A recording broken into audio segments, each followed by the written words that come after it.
In every woodshop, there's a question: hand tools or power tools? Which makes better work and more profit?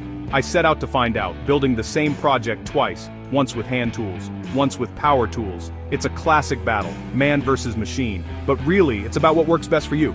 Both methods have their place in my shop, and in my heart. So, which path leads to profit? I hope my experience helps you decide what's right for you. To run a fair test, I needed the right project, simple, popular, and practical. I chose an edge grain cutting board, elegant, useful, and a staple at craft fairs and online shops. It requires straight cuts, smooth surfaces, and a food-safe finish, fundamental woodworking skills.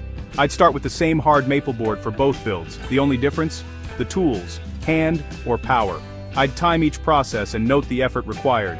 This experiment would reveal which method is more demanding and more enjoyable.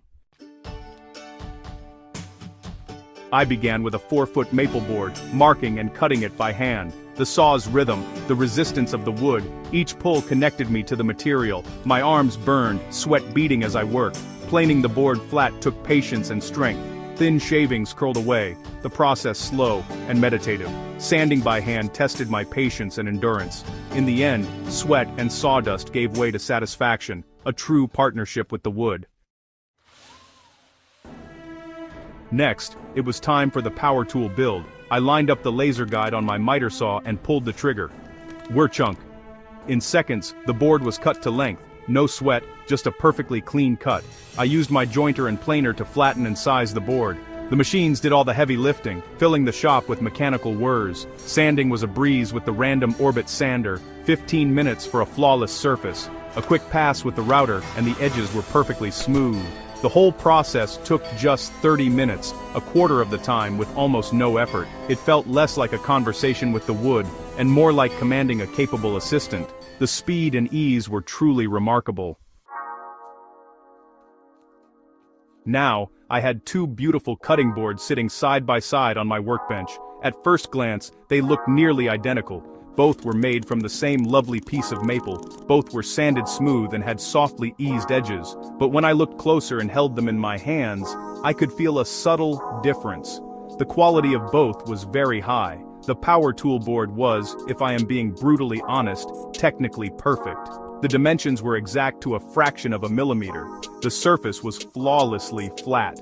The routed edges were perfectly consistent all the way around. The hand tool board was different. It had character. It was just as flat and just as smooth, but it felt different. My hand plane had left behind the faintest, almost invisible tracks on the surface, a texture you can only feel, not see. These are not imperfections, they are the honest marks of a handheld tool. The edges, eased with a block plane, were not mathematically perfect curves. They had a gentle, handmade feel to them. One board felt like it was made by a very precise machine, the other felt like it was made by a human hand. Which one is better is a matter of personal taste. Let's break down the direct comparison. For time, the difference was massive. The power tool build took 30 minutes. The hand tool build took 125 minutes. That means the power tool method was more than 4 times faster. This is a huge factor if you are trying to make money. In the time it takes to make one board by hand, you could have made 4 with power tools. This is the undeniable advantage of using machines. They are force multipliers. They allow one person to do the work of many, or to do the work much, much faster. In terms of physical effort, the difference was just as stark. The hand tool board was a good workout. I used my arms, my back, and my shoulders. I was tired afterward. The power tool board required almost no physical exertion at all. I was just a machine operator. For someone who is older or has physical limitations, this is a major consideration. Power tools make woodworking accessible to more people. They take the strain off your body, allowing you to focus on the design and the process without getting worn out by the labor. Let's talk about profit. The raw maple for one cutting board cost me $10. I sell it for $40, so that's a $30 gross profit. With hand tools, it took just over 2 hours, about $14 per hour. With power tools, only 30 minutes, $60 per hour. The difference is huge. If you want to make money, efficiency is everything. For pure profit, power tools win, no contest. So, after all this, which method is the right one? The answer, like a good piece of furniture, depends on what you need it for. There is no single best way for everyone. For a true beginner, someone who wants to learn the soul of woodworking, I will always recommend starting with hand tools. They are less expensive to get started with. More importantly, they teach you to understand the wood.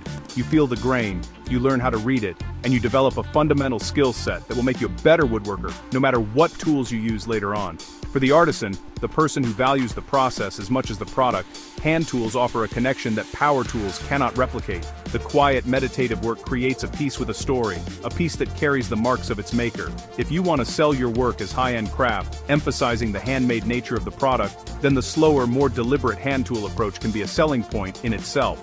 People will pay a premium for something that feels personal and unique, and the hand tool board certainly had that quality.